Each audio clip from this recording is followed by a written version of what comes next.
ప్రపంచంలో కోటాను కోట్ల మంది భక్తులను సంపాదించుకున్నటువంటి తిరుమల వెంకటేశ్వరుడి భక్తులందరూ ఒక్కసారి ఆలోచించండి. అసలు ఒక సెన్సిటివ్ ఇష్యూ మీద,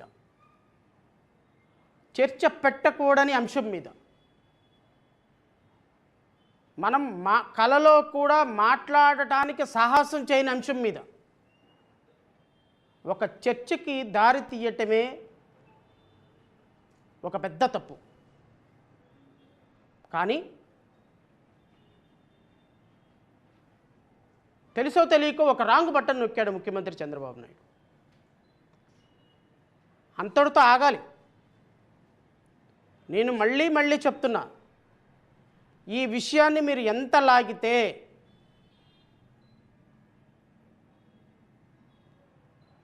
అంత నష్టపోయేది, నాశనం అయిపోయేది, కనుమరుగైపోయేది కూటమి.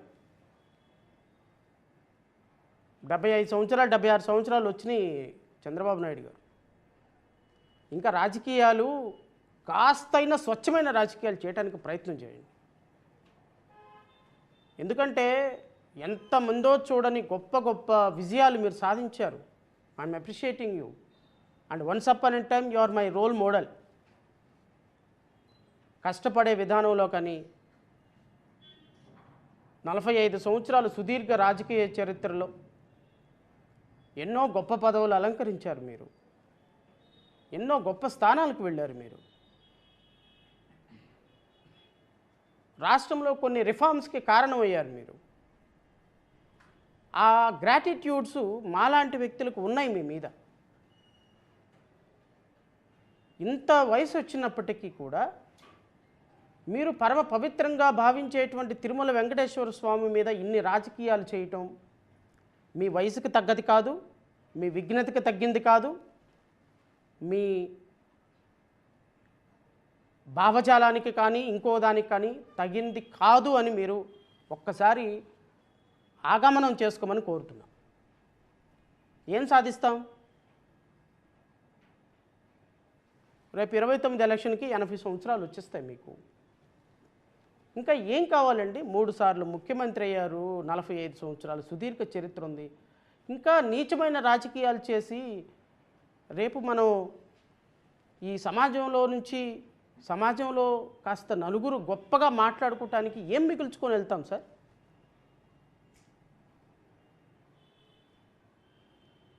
బాధ్యతగా, ప్రజల పట్ల బాధ్యతగా, సమాజం పట్ల బాధ్యతగా ఒక MA చదువుకున్నటువంటి మీరు ఇన్ని సంవత్సరాల పాటు ముఖ్యమంత్రిగా ఉన్నారంటే ఆ తిరుమల వెంకటేశ్వరుడి ఆశీర్వాదం కాదా?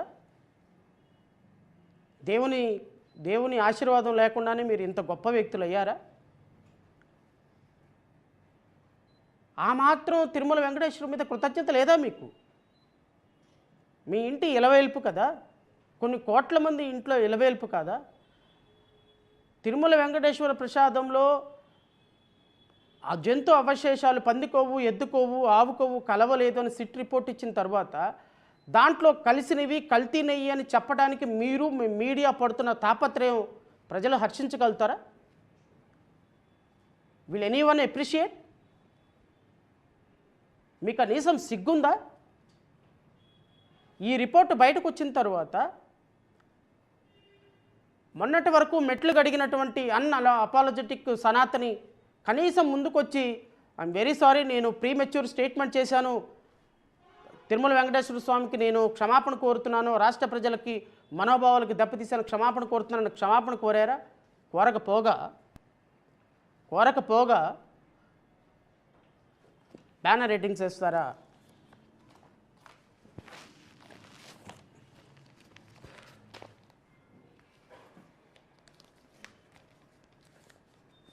ఏందండి హెడ్డింగ్?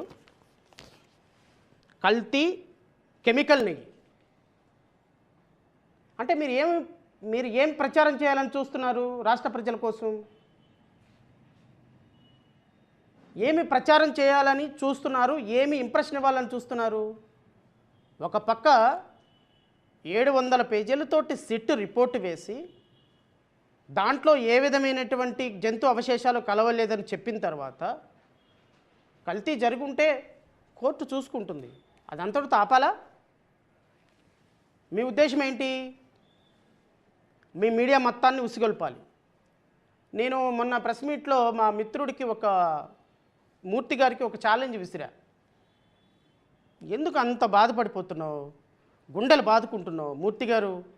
ఎందుకు అంత అవసరం ఏమొచ్చింది?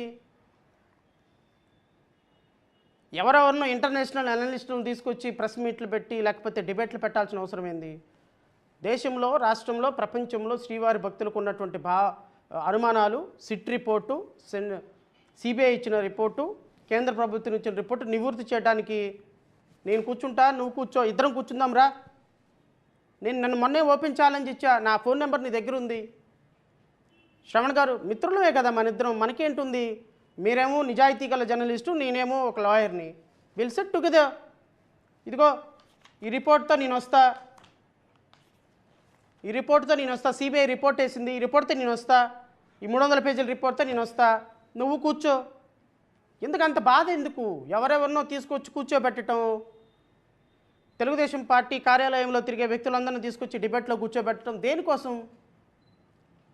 ఎందుకు అంత అవసరం లేదు, అంత బాధ అవసరం లేదు. ప్రజలకు వాస్తవాలు తెలియలేదని మీది ఉద్దేశం కదా. నేను వెంకటకృష్ణ గారిని కూడా అడుగుతున్నా,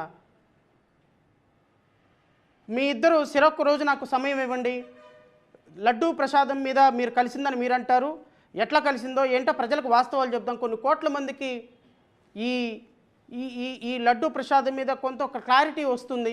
ఎవరు తప్పు చేశారు, ఎవరు మెట్లు గడిగారు, ఎవరు ప్రాశ్చిత్త దీక్షలు చేశారు, ఎవరు కడాన దీంట్లో జంతుకు అవశేషాలు కలిసినాయి అని చెప్పారు, ఏం బేసిస్ తోటి చెప్పారు, సిబిఐ రిపోర్ట్ ఏమొచ్చింది, ఎన్డీడీబీ రిపోర్ట్ ఏమొచ్చింది, ఫైనల్ రిపోర్ట్ ఏమొచ్చింది, అవుట్కమ్ ఎలా ఉంది, చట్టం ఏం చెప్తుంది, ఏ బేసిస్ తోటి వీళ్ళు జంతు అవశేషాలు కలిసినాయి అని చెప్పారు, ఏ బేసిస్ తోటి నువ్వు కల్తీ జరిగింది సింథటిక్ నెయ్యి అని చెప్తున్నావు, అది నెయ్యే కాదంట.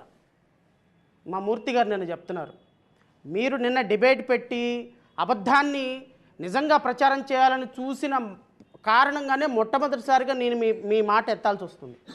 అదర్వైజ్ నేను ఏ డిబేట్లో, ఏ ప్రెస్ మీట్లో కూడా వ్యక్తిగతంగా ఎవరిని టార్గెట్ చేయను. నేను అడుగుతున్నా మూర్తి గారిని, మా మిత్రుని అడుగుతున్నా, మీకు నిజంగా వాస్తవాలు ప్రజలకు తెలియాలి అని ఉంటే, నిజంగా లడ్డూలో కల్తీ జరిగిందా జరగలేదా అని ప్రజలకు నిరూపించాలంటే మీరు డిబేట్లు పెట్టుకోవటం కాదు. మీరు మాట్లాడేది, మీ డిబేట్లు ఎట్లా ఉంటాయంటే, ఈ మధ్యకాలంలో ఎలా ఉంటున్నాయి అంటే చెప్తున్నా. ఒక కొడుకు వచ్చి తండ్రి దగ్గరికి, నానా నేను రన్నింగ్ రేస్లో సెకండ్ వచ్చాను నాన్న అన్నాడంట. ఆహా, ఎంత బాగా ప్రైజ్ తీసుకొచ్చావు నాన్న, కంగ్రాచులేషన్స్, నా పేరు నిలబెట్టావు, సెకండ్ ప్రైజ్ వచ్చిందా అంటే, అవును నాన్న అంటే, ఇంతకీ ఎంతమంది పాల్గొన్నారు నాన్న అంటే, ఇద్దరమే పాల్గొన్నావు నాన్న అన్నాడంట. మీరు పెట్టే డిబేట్లు అలా ఉంటాయి మూర్తి గారు. ప్రశ్న మీదే, సమాధానం మీదే, ఎక్స్ప్లెనేషన్ మీదే.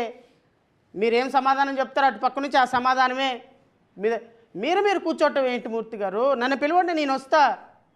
నేను ఛాలెంజ్ చేస్తున్నా, మీ మీడియాకి, ఏ మీడియాకైనా, ఈటీవీకి రమ్మంటారా, ఏబిఎన్కి రమ్మంటారా, మహా టీవీకి రమ్మంటారా, లేకపోతే TV5కి రమ్మంటారా, ఎవరో మీరు చేస్తారా, లేకపోతే మీ కిందోళ్ళు చేస్తారా, ఇంకోళ్ళు ఎవరైనా చేస్తారా?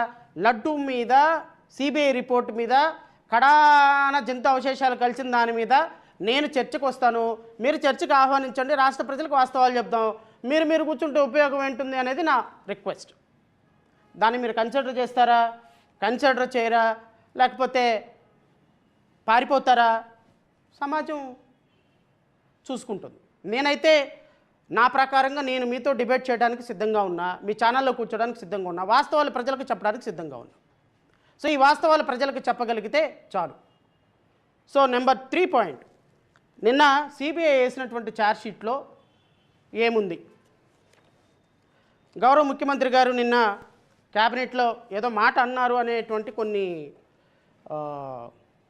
వార్తలు వచ్చినాయి. మేబీ అది స్పెక్యులేషనా, లేకపోతే అది మంచి కరెక్ట్ వార్త, ఎందుకంటే అధికారికంగా ఆంధ్రజ్యోతిలో, ఈనాడులో వచ్చింది కాబట్టి నేను నమ్మి తీరాల్సిందే.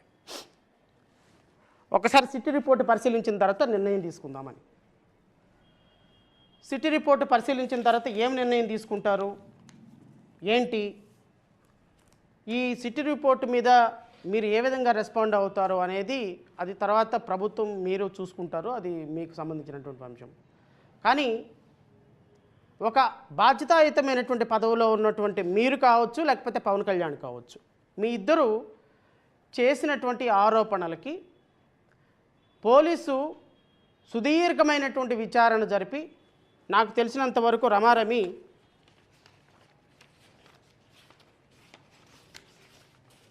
వాళ్ళు వేసినటువంటి రిపోర్టు ప్రకారంగా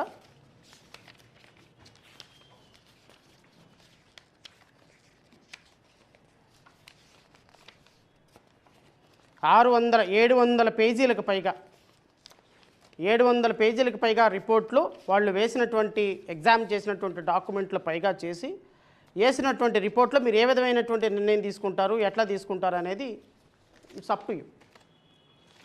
కానీ నేను ముందుగా మీకు చెప్పాలనుకున్నది ఏంటి అంటే,